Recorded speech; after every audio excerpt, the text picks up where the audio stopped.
भाई और भौणी मैंने आपण मैंने देखु ये यात्रा इंद्र भुवनर भीतर दृश्य। आह कि चमत्कार, सते जेपरी देवता मानकर राजा जे कि इंद्र तांकर प्रासाद भली लगुच।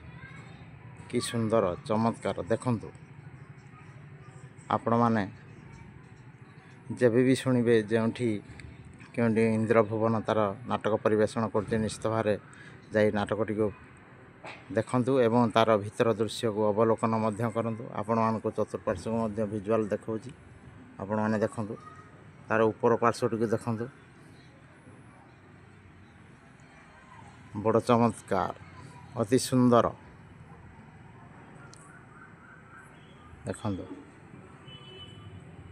चतुर्पार्श्व किभली लाइट झुलुची एवं नील चेयर गुड़िक पड़ी। आपण माने देखंतु।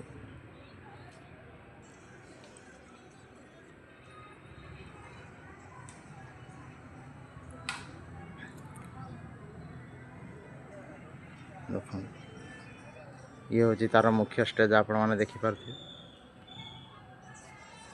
केते सुंदर है देखंतु। प्रति ब्लॉक रो दृश्य मध्य आपण मानको मु देखौछि एवं तार ऊपर सहित आपण मानको समस्त दृश्य को अवलोकन करूछि।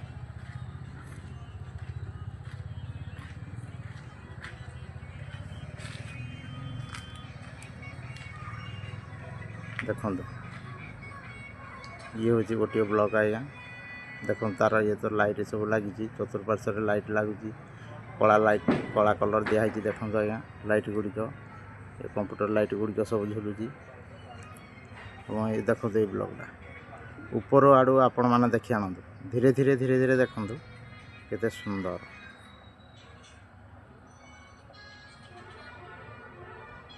केते सुंदर लगुच आज्ञा देख।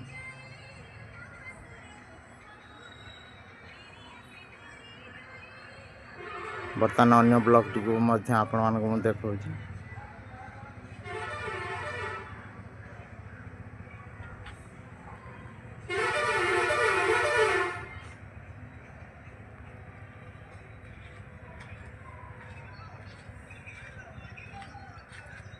ये हूँ तार सामना ब्लॉक आए। आपण मैंने देखंतु स्टेज रो सामना ब्लॉक आए।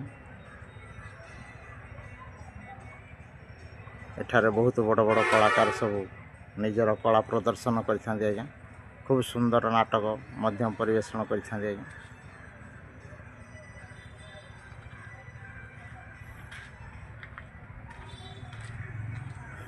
पुनश्च आ गोटे ब्लॉक मध्यम आपन को देखौछि। देखंतु आज्ञा ऊपर आड़ू देखि नियंतु आज्ञा। ऊपर आड़ू देखि नियंतु आज्ञा। भाई और भौणी मैंने आपण मैंने सुनीता ईश्वर ब्लॉग चैनल को सब्सक्राइब करने कदा भी भूलिबा नहीं। भल पाइबा देवे एवं बारंबार यात्रा इंद्र भुवनर भिडियोटी को आपण भीतर दृश्यटी को अवलोकन करंतु एवं आसी नाटक मध्य देखंतु।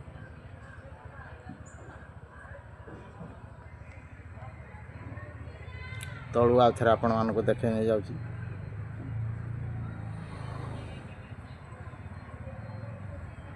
स्वर्गपुर भली लगुच।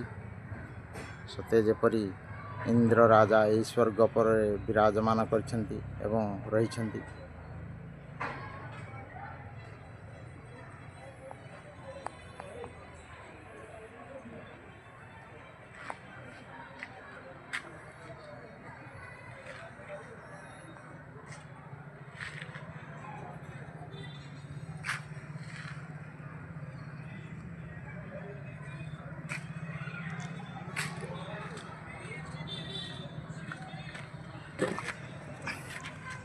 पुनर्बार आपण मानकु मध्य मुख्य स्टेज रो दृश्य को आउ थरा मध्य दृश्यमान करूछि। देखंतु आज्ञा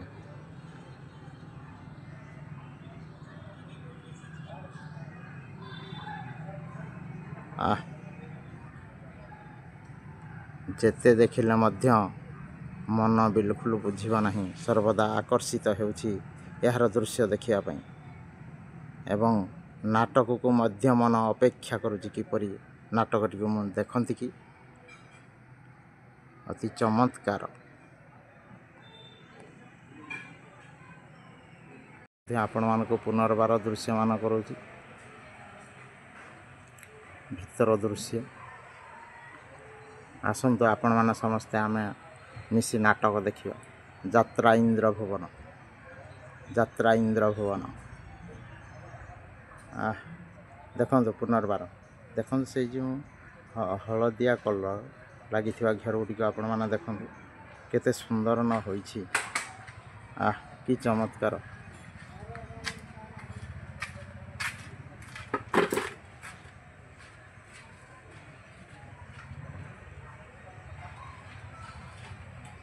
ଏଭଳି ଦୃଶ୍ୟ ମୁଁ ଦେଖି ନିଜକୁ ଧନ୍ୟ ମନେ କରୁଛି ଏବଂ ଆପଣମାନଙ୍କୁ ମଧ୍ୟ ଏହାର ଭିଜୁଆଲ୍ ଦେଖାଉଛି ନିଶ୍ଚିତ ଭାବରେ। ଦେଖନ୍ତୁ ଏଠାରେ ଟିକେଟ୍ ଏତେ ପରିମାଣରେ ସେଲିଂ ହେଉଛି ଯେ ଯାହାକି ଟିକେଟ୍ ମିଳୁନାହିଁ ଯାତ୍ରା ଇନ୍ଦ୍ରଭୁବନକୁ ଦେଖିବା ପାଇଁ। ଦର୍ଶକମାନେ ଉତ୍କଣ୍ଠିତ।